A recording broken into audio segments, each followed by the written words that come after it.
Mode F, c'est le balado qui donne la liberté aux photographes audacieux comme nous d'assumer leur désir d'avoir une entreprise profitable dans laquelle ils vont s'épanouir. On veut célébrer les succès et l'abondance des talents d'ici, inspirer avec humour et confiance et te prouver que tout est possible. Allô, c'est Cathy Lessard et Annie Simard. Prépare-toi à popper le champagne. Allô, allô, j'espère que tu vas bien. Allô, Annie. Allô, Cathy. Alors aujourd'hui, un sujet que j'aime particulièrement, qui est savoureux, croustillant à souhait. On va se parler d'apprendre à dire non. Dis-le avec moi. Non. Non. Non. C'est non. Non, c'est non. C'est non. Écoute, c'est un sujet qui me tient à cœur parce que j'ai toujours été une yes girl. J'ai toujours été de l'avant avec les projets. Quand ça se présente à moi, dire oui est enthousiasme, mais dire oui à tout le temps. À un moment donné, ça vient avec des conséquences, ça vient avec des oui qui ne sont pas vraiment des oui. Donc, aujourd'hui, on en parle ensemble pour que tu puisses à la maison réfléchir avec nous. J'ai le goût de te demander, Annie, est-ce qu'au début, dans ta carrière, dans ta jeune carrière prometteur de photographe à succès, tu as été dans la catégorie de « je dis oui à tout » souvent? Oui, je vais dire oui. Peut-être que j'étais j'étais sûrement dans cette catégorie-là, puis je vais même oser dire comme peut-être une très grande majorité des gens, d'abord parce que t'es assoiffé de juste sortir ton appareil pour peu importe la raison, puis tu ne sais pas ce que t'aimes. Tu sais, j'aurais pu, en bout de piste, là, triper sur la photographie immobilière ou la macro-photographie. Tu sais, il fallait que j'explore aussi. Puis ce bout-là, tu sais, je pense que dès le départ, c'est difficile de se dire, là, il faut dire non, puis...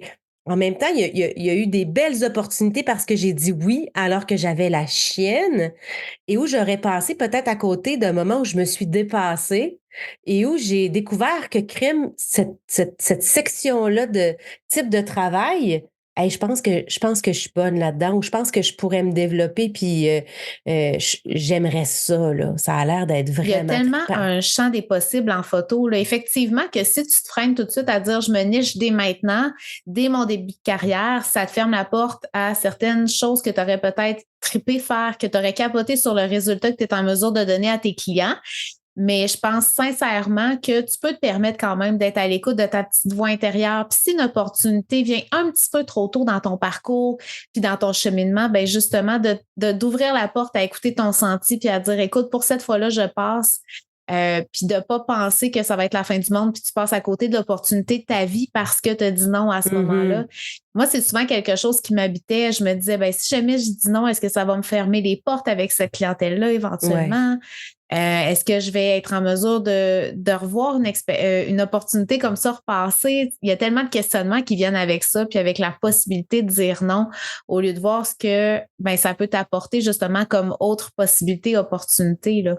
Mais je trouve ça intéressant, le fait de se permettre d'explorer puis de dire, ben écoute, à partir du moment où est-ce que tu le fais dans un intérêt curieux, dans une possibilité où est-ce que tu vois que tu aurais la capacité de le faire puis de le réaliser, ben de te permettre de te faire confiance puis d'oser l'essayer. Oui, mais de reconnaître aussi, d'avoir la lucidité de saisir l'implication, je vais dire, du mandat qui t'est confié ou que quelqu'un pense que tu serais bon là-dedans ou juste parce que tu as une caméra. Des fois, c'est ça au début. Ah oui, elle a une caméra, donc elle est capable de faire ça. D'avoir la lucidité de se dire, par exemple, c'est un mariage, là, tu sais, ou c'est un moment important, de la possibilité de passer à côté puis de scraper ce moment-là à tout jamais. Il faut quand même avoir la petite lucidité de se dire, ouais, là, je pense que je suis pas encore rendue là. Ou avoir Mais la lucidité d'en parler avec la personne, de faire la gestion des attentes, de dire, écoute, je comprends que tu me vois dans ce rôle-là. Est-ce que tu comprends que moi, c'est peut-être, puis moi, ça m'arrive encore, des fois, j'ai des demandes, ça m'intéresse vraiment beaucoup, mais j'ai pas l'expérience autant, on peut dire autant qu'en mariage, mais je vais dire oui, mais en disant à la personne qui va être en avant de moi, écoute, moi, tu sais que mon champ d'expertise, c'est le mariage. N'ayant jamais fait, exemple, de photos culinaires, tu sais que je vais être dans une position où est-ce que je vais expérimenter, on va faire des tests, tout ça. Donc, je pense que ça peut être une possibilité, mais dans la mesure où est-ce que l'autre, au moins, s'attend pas à ce que ce soit une réussite sur toute la ligne et qu'il y ait eu une gestion des attentes qui a été faite précédemment, ça peut vraiment être dans le champ des possibles. Ben, effectivement, c'est un point aussi. La gestion des attentes, de toute façon, en général, que ce serait dans un domaine dans lequel tu as peut-être le moins d'expérience, mais même dans un domaine dans lequel tu as de l'expérience, il y a toujours une manière de préparer les clients à tout ce qui pourrait arriver dans une vie, là, je sais pas moi, une panne d'électricité, la mauvaise météo, d'un peu prévoir tout ça ou en tout cas d'en parler puis de gérer les attentes Puis positives ou négatives. de se permettre de dire non aussi. Tu sais, justement, si le client du mariage te dit, écoute, j'adore, je sais pas moi, les photos plus fashion, mode, ben ça se peut que tu lui dises, ça se peut que tu dises non à des demandes de tes clients, même dans quelque chose dans lequel tu es très bon, parce que tu sais que la faisabilité n'est pas là, parce que tu sais qu'au niveau des compétences, tu n'es pas rendu là. Puis le fait de mettre un non, moi, je trouve que ça fait en sorte que tu mets une limite à ton client, puis il sait que tu es en contrôle de qu'est-ce que tu fais. Il sait que tu vas lui offrir la bonne chose, puis que tu vas être en mesure de ne pas lui faire des promesses en l'air. Puis ça va faire en sorte qu'il va te faire confiance. Mm-hmm. Ça, je trouve ça tellement important, puis sous-estimé. Tu as l'impression que parce que tu dis oui, là, ils vont te faire confiance, puis ils vont te suivre. Mais alors que c'est le contraire, c'est quand tu es capable de dire des non au bon moment pour les bonnes choses, ben là, à ce moment-là, ton client va vraiment encore plus te faire confiance, puis va te laisser encore plus jouer ton rôle de professionnel en photo. C'est drôle que tu dises ça parce que ça m'est arrivé plusieurs fois là, dans ma carrière de référer des gens à des clients, soit avec des clients avec lesquels j'avais déjà travaillé dans le passé puis qui avaient un projet qui me sortait de ma zone de confort puis dans lequel je me voyais pas d'abord exceller ou donner un produit qui était à la hauteur de ce que moi j'aime livrer, soit parce que ça me rejoignait moins comme projet, mais je savais presque toujours qui je pouvais référer, ne serait-ce que parce que le mood board était autre chose ou puis là je voyais qui je pouvais référer, mais ça m'est arrivé vraiment souvent de référer des gens et que ce même client revienne me voir quelques mois plus tard pour un autre projet qui, là, était 100% aligné avec mes compétences, puis avec quelque chose dans lequel je savais que je pouvais exceller. Puis le client, quand il revient, il est tellement content, là, puis il te remercie d'avoir référé des gens compétents qui sont pas juste qualifiés, que tu sais que ce sont des bons humains aussi, qui sont un Oui. peu comme toi, portent les mêmes valeurs de gentillesse, d'accompagnement. On réfère généralement un peu les gens qui nous ressemblent, hein? Effectivement, mais tu as tellement raison. Puis justement, tu aurais pu avoir peur de perdre ce client-là puis de plus jamais le revoir de ta vie. Mais ça a fait l'effet contraire. Tu t'es Ouais. positionné en tant que professionnel pour ce que tu as à faire. Fait que le client, il était voir quelqu'un qui était professionnel pour un autre type complètement de séance, puis il est revenu te voir après. Je veux dire, c'est un des meilleurs exemples on peut avoir.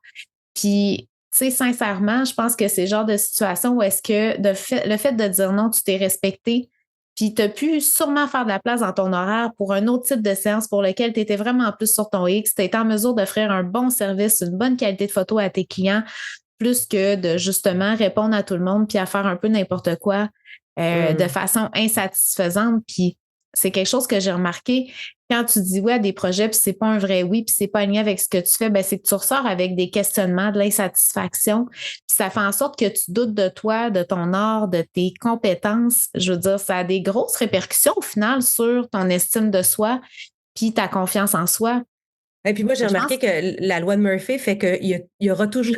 En tout cas, moi, ça m'arrive souvent, là. Ben, souvent. Quand je dis oui à ce genre de projet-là, où je fais comme, je suis pas certaine, mais OK, je vais dire oui. Ben, on dirait que 99% du temps, il va se présenter un autre projet quelques temps après pour cette même date-là. Puis là, je fais, ah, ben, c'est ça. C'est le karma qui me dit que la prochaine fois, j'aurais dû dire non et m'écouter. Puis là, on parle de dire non à des projets. Est-ce que ça t'est déjà arrivé de dire non à des clients parce qu'au niveau de la personnalité, au niveau de la connexion, ça ne marchait pas? Oui, ça m'est déjà arrivé. Puis ça, euh, ça fait quelques années, en fait, que c'est quelque chose sur lequel je ne passe plus par-dessus parce que les premières années, ben, tu dis crime, là, ça fait un peu péteux là, de refuser des gens parce qu'on a l'impression qu'on pourrait pas être des bons amis. Tu sais, mes clients, c'est pas mes amis, là, j'en ai des amis. Mais il y a un moment où il faut que tu écoutes ta petite voix intérieure parce que peut-être que dans les dernières années, je suis arrivée sur quelques mandats, puis je me suis dit: «Oh, le courant passe pas, là». Puis je l'avais senti à la rencontre ou lors de nos échanges. J'ai juste écrasé ma petite voix, puis je l'ai juste étouffée, puis j'aurais dû parce que là, je suis là, présentement, live avec ces gens-là, puis l'énergie passe pas, puis j'ai pas l'impression qu'on parle le même langage. J'ai l'impression que je suis avec des Japonais, puis moi, je parle français, là. On se fait des signes, mais ça on connecte pas pantoute, là. Fait que, C'est autant heu, pour toi que pour eux qu'au final, c'est négatif comme expérience pour eux, là. Tu pas la bonne personne pour eux. ben, au final, C'est je pense que c'est peut-être pas optimal. Tu sais, on finit OK. toujours par, donner le meilleur de soi, puis on se dit: «Ils nous ont engagés pour une raison, ils ont vu nos photos, puis ils aiment tu sais, c'est ça qu'ils voulaient», tu sais. Donc en finale, je pense que on finit à faire un travail qui est acceptable puis qui les rend satisfaits, là. Mais nous, dans notre petit, le petit nous intérieur, à quel point on se sent vraiment bien, puis on a l'impression d'être sur notre X, pas vraiment dans ces contrats-là. Donc, oui, de plus en plus, et c'est la raison pour laquelle, pour les mariages, c'est sûr que pour les séances portraits, c'est pas le genre de je fais pas de candidature ou de rencontre, mais je l'écris clairement, dans le fond, dans le courriel avec les premières demandes pour les mariages.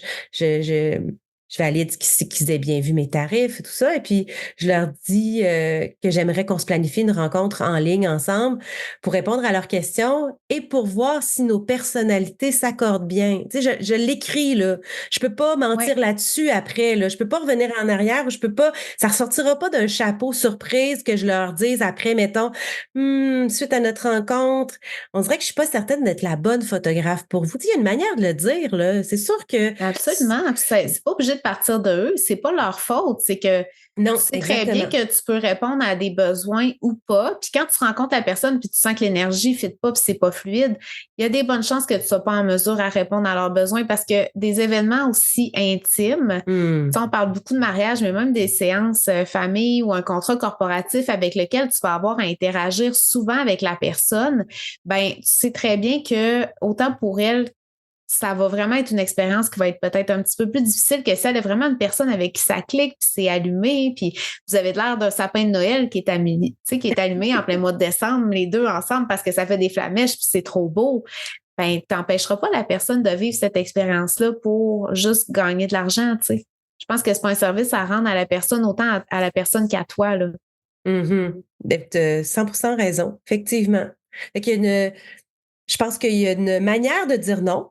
Encore une fois, à mon Ouais. avis, puis de la manière que moi je l'applique, puis on dirait que ça me ben, pas que ça me déculpabilise, mais en même temps, peut-être un peu, mais j'ai l'impression que je rends service à quelqu'un, c'est de mentionner que je pense pas être la bonne personne pour faire Mmh. ce mandat-là spécifique, mais que j'ai X, Y personnes à référer qui, je pense, sont peut-être plus alignées avec leur vision, puis, puis qui vont offrir un service exceptionnel pour eux, tu sais. Fait en donnant des références, moi, je rends service à mes collègues photographes, puis ça me fait plaisir de le faire. Je rends service aux clients et ça m'est arrivé plein de fois qu'il y a des clients que, après une rencontre, tu sais, je leur dis, ah, malheureusement, je pense que ça fera pas. Euh, j'ai pas besoin de donner de raison. En passant, vous avez pas besoin de vous justifier, là. Si vous Non, êtes juste pas disponible pour une séance famille parce que vous avez l'impression que ça passe pas ou que vous voulez juste avoir un samedi de congé, vous n'avez pas à vous justifier. Jamais. Vous êtes tellement. le propriétaire de votre entreprise.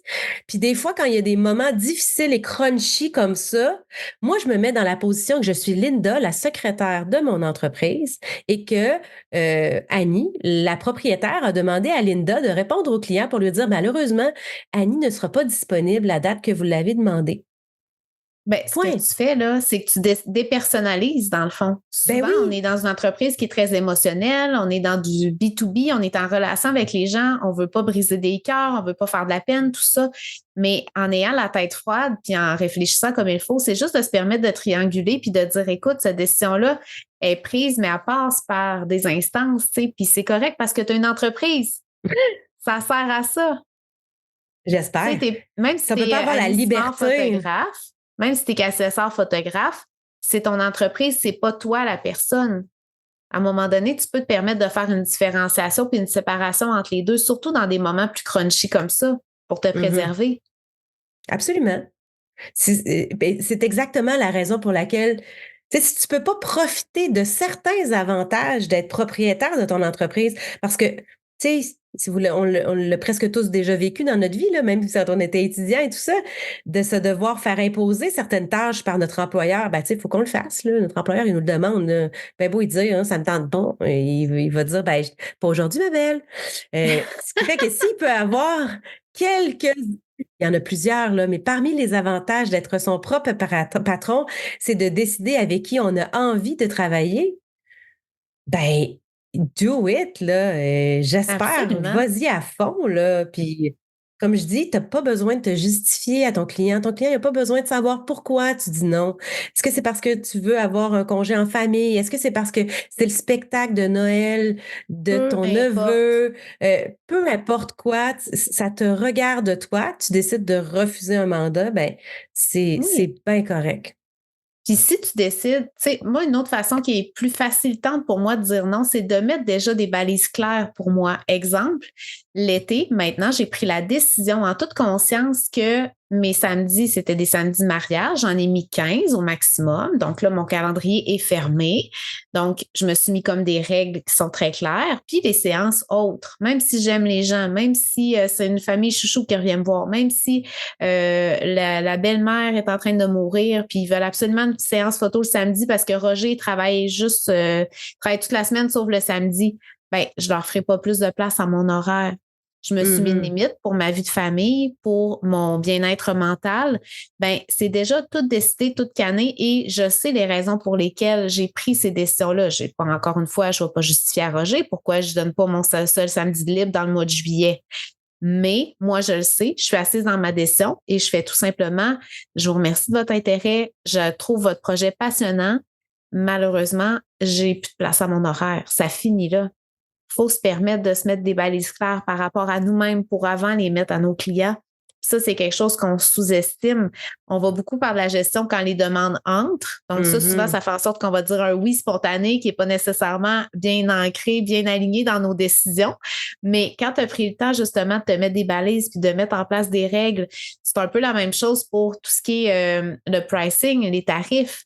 Tu sais, quand quelqu'un décide de te négocier ou tu es mal à l'aise de sortir tes tarifs, quand tu arrives avec une feuille où est-ce que c'est déjà écrit tous tes forfaits, c'est la feuille que tu donnes à tous tes clients, ben, il y a un sentiment de justice qui est là. Puis il y a un 100%. sentiment d'être aligné sur ce que tu as à offrir à tes clients qui fait en sorte que ben, tu ne seras pas mal à l'aise de dire non à Roger encore. Parce que Roger, il est bêtement, il négocie tout le temps. Tu ne seras pas obligé de dire à Roger de justifier que tu veux pas qu'il ne paye pas les taxes ou que tu lui donnes pas 100 pièces de rabais parce qu'il fait que toute sa gang est là, fait que ça va aller plus vite.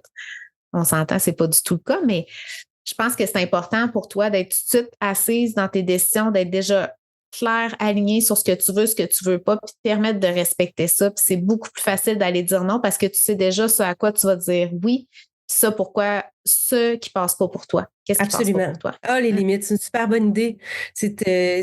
En fait, c'est essentiel et ça fait partie, je pense, d'un passage obligé dans la gestion de la croissance, là. On en a déjà Absolument. parlé, entre autres, à Ceci n'est pas un workshop, mais le fait qu'au début, il y a plus de oui que de non, puis on est content, puis à un moment donné, il faut mettre un cadre. Il faut se dire, bon, mon cadre, ça va être ça, il y a tant de journées par semaine ou peu importe, là, il y a un cadre, puis y tenir, tu sais, puis le spécifier. Puis l'autre truc sur lequel j'avais envie de faire du pouce aussi, c'est l'idée d'avoir des documents qui sont clairs, puis Mhm. autant dans la gestion des attentes, puis de ce que toi tu promets de livrer, OK? Fait que ça va être par exemple ton contrat d'utilisation avec tes clients autant famille, peu importe la clientèle avec laquelle vous travaillez, mais d'avoir un contrat qui est clair. Parce que souvent, je vois sur différents groupes d'échange des demandes de clients. Oui, mais là, on me demande de faire ça, puis là, il veut que je Les Photoshop fameuses retouches, ci. hein? Tu sais, Exact. ratisser Ben la taille, oui, ou telle affiner, lisser la affaire. peau. Il en voudrait 12, mais il y en avait 10 d'inclus. Qu'est-ce que je fais? Bon, si dès le départ, tout ça, c'est clair, ben ça te permet rapidement de dire à ton client qui te fait une demande, bonjour. Et là, encore une fois, tu peux mettre ton chapeau de Linda, ta réceptionniste, Tout à fait. euh, On de l'aime bien, dire, Linda. ben oui, de dire, ben écoutez, selon l'entente qu'on avait, voici ce qui est inclus. Euh, pour les extras, voici le montant. Il me fera plaisir de vous remettre 2 photos supplémentaires à tel tarif, tel que convenu dans l'entente, ou les retouches supplémentaires sont donc, tu t'assois sur quelque chose. C'est pas comme, qu'est-ce que je fais? Oh mon Dieu, mais là, elle va penser quoi de moi? Puis là, Ton client ne sera c'est, pas fâché. ben C'était non, convenu. Il savait ben déjà, il y avait oui. l'information entre les mains. Puis souvent, c'est ce que je vois, l'insatisfaction remonte du client quand il y a une insatisfaction. C'est parce que ça n'a pas été clairement dit, ça n'a pas été clairement établi. Je te laisse continuer. C'est juste que ça monte parce que je le vois. Puis je Exact. sais à quel point tu te sens pas bien, mais si ton client il s'essaye, mais tu l'as clairement dit, je veux dire, il n'y a aucun malaise, puis tu n'as pas à être mal de mettre tes Il y limites a et à dire aucun non à ton client. malaise. Aucun. Aucun malaise. Tu sais, quand tu vas au restaurant, là, puis que tu vas chez, peu importe le restaurant, qu'il soit 5 étoiles ou au McDonald's, puis tu dis, ben, j'aimerais ça changer ma frite pour une poutine, même si t'es super belle, la caissière, elle va pas faire, ben oui, on en a du fromage puis de la sauce. Je vais vous faire ça, aucun problème gratuitement. Ben non, c'est 2,50 de plus. Si tu veux changer ta frite en poutine, c'est écrit sur le menu. Tu peux pas le changer. Il y a un Je vais oser extra si aller tu le plus loin. changes. Je vais Vas-y. oser aller plus loin dans un restaurant haut de gamme quand tu vas Ben, au exactement. Champlain. Tu sais, exemple, il n'y a pas de. Une fois que ton menu est accepté puis tu as réservé, si tu n'as pas nommé que tu avais des allergies alimentaires, tout ça, mais je veux dire, tu sais, dans le menu, il n'y a rien de modifiable. Tu arrives, l'expérience haut de gamme qu'ils te promettent, c'est tel que vu sur le menu. Je veux dire, tu peux te permettre de faire ça dans ta propre entreprise aussi, là.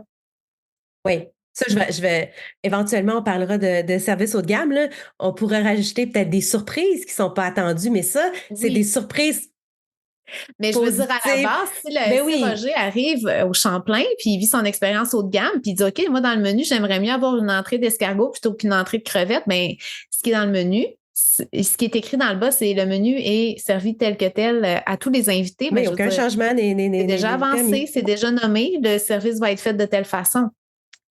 Donc, Et voilà. il faut se permettre de le faire. Puis je pense que l'important, c'est juste de le nommer, puis de prévenir ces petits moments-là, puis ces coups. Puis ça, je pense qu'il y a une partie qui se fait par l'expérience. Hein? On expérimente des situations, puis c'est correct, il ne faut pas se taper sur la tête. Mais si tu es en mesure de prévenir davantage, puis de mettre encore plus d'informations, puis de sensibiliser tes clients, puis de faire en sorte qu'ils sont au courant, ben ça va être beaucoup moins coûteux pour toi de dire non que si tu arrives comme un sac à surprise, puis là, ton client tombe un peu en bas de sa chaise en disant, ben là, je pensais avoir un service, des retouches incluses, mais si tu n'as pas nommé c'est quoi les retouches, il te demande une retouche, puis finalement, tu n'es pas en accord avec ce que tu donnes habituellement, mais tu ne l'as jamais nommé, c'est normal que ton client, il nomme une insatisfaction, puis tu ne lui fasses pas vivre l'expérience que tu veux lui faire vivre, puis toi, tu ne seras pas bien dans tout ça, là. Ben non, c'est perdant pour tout le monde. Ça laisse un goût amer à tout le monde, même si en bout de piste, là, on va régler on règle toujours, dans le fond, les situations. J'aurais envie aussi de vous lancer comme piste l'idée d'avoir on en a parlé tantôt, mais un réseau de collègues avec lesquels vous êtes Mhm. proches, puis avec lesquels vous pouvez ventiler, mais peut-être plus en privé. Là. Je n'ai pas le genre d'affaires que j'ai envie de lire beaucoup sur les forums parce que je trouve que des fois, Ça déborde. Puis ça il faut, déborde faut un pas peu, c'est oublier que très quand c'est sur émotif. Internet, hein, quand c'est sur Internet, il y a toujours un risque que ça se retrouve à quelque part, là. Faut faire attention en plus à ça. Donc, peut-être 1 ou 2 personnes de confiance qui peuvent autant vous conseiller. Ça peut être un autre entrepreneur d'un autre domaine d'activité, mais qui vit un peu les mêmes réalités que vous, ou collègue photographe, ce serait peut-être même bien, avec qui vous avez envie d'échanger. Puis, il va toujours en avoir des situations où des fois, on a juste envie de vider notre cœur, puis d'évacuer un peu, puis de ventiler, tu sais, puis d'avoir des bons conseils ou des gens qui disent ah, c'est ce que tu vis, là, je le vis, je l'ai déjà vécu, ou voici ce que tu pourrais peut-être faire, as-tu pensé à, ou ça va bien aller, fais-toi confiance, t'es capable, tu sais, une C'est espèce tellement de... précieux. Ah, vraiment. Ça te valide justement dans les situations où est-ce que tu as mis des limites, puis où est-ce que le client ne la respecte pas nécessairement, cette limite-là, ben c'est le fun d'avoir quelqu'un pour valider puis voir un petit peu le point de vue que tu as. Est-ce que tu as une bonne situation, tu as un bon recul? Des fois, on est dans l'émotivité. Ça permet justement comment je pourrais dire, relâcher la pression souvent avec quelqu'un qui a un œil un petit peu plus frais puis une distance avec les événements. Oui, puis Oh. c'est généralement pas nos conjointes hein, parce que on est collés sur l'émotivité. Là, moi, c'est pas le genre de sujet que je vais discuter avec mon amoureux, par exemple, parce que il comprend pas toujours la réalité, puis il va s'emporter avec moi, puis là, tu sais, mais c'est peut-être pas nécessairement ce que j'ai besoin, tu sais. Des fois, j'ai même besoin de quelqu'un qui va me confronter un peu, ou on parlait tantôt de limites. Moi, je pense que ce qui pourrait être le fun, puis Cathy, on l'a déjà fait ensemble, ça, à quelques reprises, d'une manière un peu informelle, mais c'est-à-dire dans les prochaines semaines, par exemple, là, il faut plus que j'accepte de faire. Tu sais, même s'il y a des trucs super intéressants qui vont se présenter à moi, je peux pas me permettre de dire oui parce que dire oui à ça, ça veut dire non à d'autres choses qui sont trop importantes pour moi. Donc de se Absolument. challenger des fois ensemble puis de se dire hey garde là je suis fière de moi là cette semaine j'ai refusé tel projet ça m'aurait vraiment tenté mais je me souviens de ce qu'on s'était dit puis de ce qu'on s'était promis puis toi comment ça va tu sais de se challenger peut-être avec quelqu'un puis d'avoir quelqu'un qui va être un peu le gardien de nos promesses tu sais. Puis moi, ce que j'aime, ben, parlant de gardien de nos promesses, là, c'est de se faire des promesses à nous-mêmes, puis de se permettre de laisser une petite note pour Annie du futur ou Cathy du futur ou ton toi-même du futur si tu nous écoutes à la maison. Mais de se rappeler comment on se sentait qu'on a dit oui à trop de choses, quand on n'a pas su mettre nos limites. Je veux dire, moi, je l'ai vécu en 2022. Étant donné la recrudescence, on a appelé ça l'année du wedding revenge. Donc, j'ai fait beaucoup de place au mariage qui avait été remis de 2020 à 2021 à 2022, avec plus de mariages davantage. Fait que je me suis retrouvée avec une saison complètement folle. Ben, je me suis pris une petite note de comment je me sentais, la Cathy, à ce moment-là, puis de me promettre à moi-même que j'allais pas me remettre à vivre cette intensité-là, d'avoir ce débordement-là et ce sentiment de overwhelm que je vivais à l'époque. Donc, de me permettre de me laisser une petite note mentale à dire, quand je prends des décisions justement d'arrêter ma saison à 15 comme cet été, de me dire, hey, te souviens-tu comment tu te sentais il y a 2 étés avec 27 mariages cet été-là? Oui, Ouais. je me sentais comme de la merde. Ben, on reproduit pas ça, tu sais. Je pense que c'est le plus beau cadeau qu'on peut se faire des fois, ben justement, l'hiver, on se sent plus en forme, on est comme, OK, l'énergie de retour. On va pouvoir booker plus de choses pour cet été, mais pense à toi de l'été prochain ou pense à toi du moment où est-ce que tu décides d'en mettre peut-être 1 ou 2 de plus à ton horaire que qu'est-ce que tu avais prévu. Ben, il faut pas penser, c'est un peu comme quand tu attends ta paye dans 2 semaines, de pas dépenser l'argent que tu vas avoir dans 2 semaines d'avance, d'attendre Ouais. d'être rendu là pour évaluer ton énergie du moment. Puis là, s'il y a quelque chose qui se présente sur le fly, puis finalement, tu as sous-estimé la charge, ce qui arrive très rarement, on va se le dire. Tu as sous-estimé l'énergie, puis le temps que ça te prendrait, puis tu as de l'espace qui se fait, puis là, il y a quelque chose qui embarque à ce moment-là dans ton horaire, fait la place, mais sois en mesure de dire, ben si j'ai pensé que 15, ça serait suffisant, il y avait une raison en arrière de ça, je ne veux pas me retrouver comme je me suis trouvée dans le passé, fait que de te permettre de te laisser une petite note mentale, je trouve ça vraiment précieux, puis ça aide à mettre justement des limites puis à dire non. Super bon point. La Annie du futur, c'est quelque chose que je fais souvent quand je me prends des notes mentales de certaines situations, certains dossiers que j'ai acceptés ou refusés ou peu importe la gestion en général de la vie de famille. Là, je me parle souvent là, à la Annie du futur pour prendre des décisions maintenant qui vont impacter le futur de ma vie. Ouais, très bon point, J'ai Cathy. même le goût d'oser vous proposer quelque chose. Des fois, on dit oui à quelque chose rapidement parce qu'on a peur de manquer d'argent, on a peur de manquer l'opportunité, on a peur de... Il y a des peurs en dessous de ça. Hein. Quand on dit oui à quelque chose, mais on ne le file pas vraiment, puis il faut se poser la question pourquoi on a dit oui, mais on peut se permettre aussi de revenir en arrière. Puis ça, c'est quelque chose qui est pas... Je pense que plus on va le vivre, puis on va le faire, plus tu ressens du malaise par rapport à ça. Mais moi, ça m'est arrivé parce qu'au début, comment je fonctionne, ça me dit un oui. Puis finalement, plus j'en apprends sur le projet, plus je rencontre la personne, je vois que l'énergie n'est pas là, le fit n'est pas là. Puis ça vient quand même assez rapidement, là, je vous rassure. C'est sûr que si ça prend 5 mois monter le projet, puis tu dis non à 5 mois, mais moins 2 jours, là, c'est ordinaire. Mais si dès le départ du projet, tu vois que finalement, tu t'es impliqué dans un projet, puis c'est pas possible là, ça va peut-être être plus tard, ça va peut-être être avec une autre personne que cette personne-là va avoir à travailler, mais tu peux te permettre de te rétracter. Si tu sens vraiment que ça vient à être un non, moi, je pense que c'est possible, puis c'est d'être intègre avec toi, puis c'est de te respecter dans tes limites.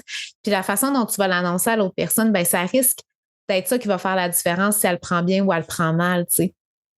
Mais je pense que ça reste important pareil. Puis un oui peut se transformer en non si vraiment tu vois que ça n'a aucun bon sens, puis ça ne respecte pas ton énergie, ça respecte pas tes limites, mais c'est très exigeant. Fait que c'est sûr que l'idéal, c'est de dire non dès le départ si tu le files pas. Mais des fois, on se fait jouer des petits tours par notre personne intérieure, notre senti intérieur. Ça dit oui. Puis là, finalement, tu arrives. En fait, comme.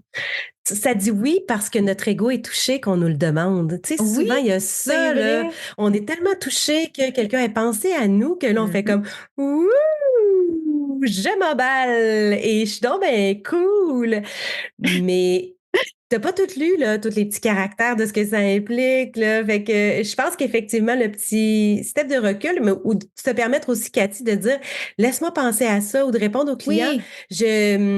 Je vous reviens d'ici 2 jours ou donner un temps, là. D'ici 24 heures, je pense à votre offre. Merci beaucoup. Je l'apprécie vraiment que vous ayez que vous me considériez dans votre projet. Laissez-moi y réfléchir. Je vous reviens dans quelques heures. Tu sais, ça va vous laisser peut-être le step back disponible et essentiel pour vous dire, hey, sais-tu quoi? Une fois que mon ego s'est calmé le péteux, là, tout d'un coup, je me rends compte que crime, ça n'a aucun lien avec le genre de service que je fais habituellement, la vision que j'ai à long terme de mon entreprise, plein de raisons pour lesquelles il y a des petites cloches, puis là, vous allez répondre après mûre réflexion. Encore une fois, je vous remercie beaucoup de votre intérêt. Je vais devoir passer mon tour. Et là, ben, vous avez la possibilité de référer des gens ou non, mais Absolument. ça se fait d'y penser, là, de pas dire. Ça m'est arrivé, entre autres, dernièrement, là, de dire à quelqu'un, laisse-moi penser à ton projet, en posant peut-être quelques questions pour aller un peu plus loin, d'y penser, puis de se dire, mon ego super touché, mais après ça, what's in it for me?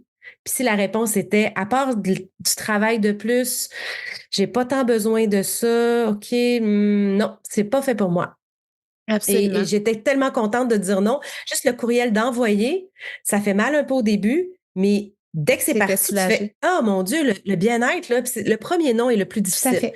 Après ça, les autres noms sont comme « Yes, j'ai le contrôle de ma vie. » Tellement.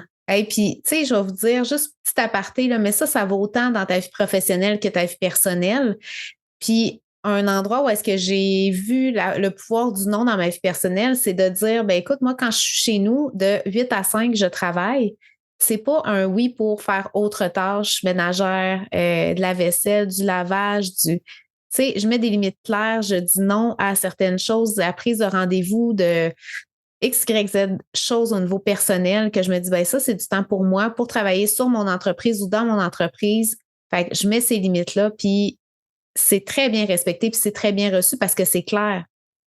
Je suis bien avec cette décision-là, puis c'est aligné avec ce que je veux dans mon quotidien. Fait que je vous invite juste à penser à vous aussi au niveau personnel. C'est des choses qui ne vous conviennent pas en ce moment. Vous pouvez vous permettre de dire des non, puis c'est très correct, là.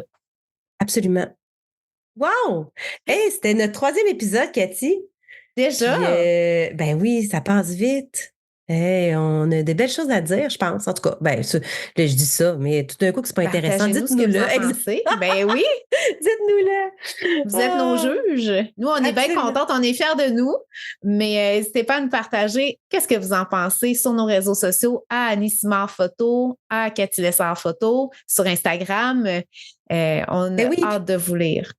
Et le balado est tout récent, là. On vous remercie de nous suivre. N'hésitez pas à partager aussi le balado dans votre communauté. Si vous avez des amis photographes, des gens qui se cherchent de l'inspiration, qui ont envie aussi, comme vous, de partager, de faire fleurir leur entreprise, d'être profitable, d'aller défoncer les plafonds de verre, ben, ça nous fait plaisir d'être là avec Modef et on se dit au prochain épisode. Merci, Cathy. Merci, Annie. Bye.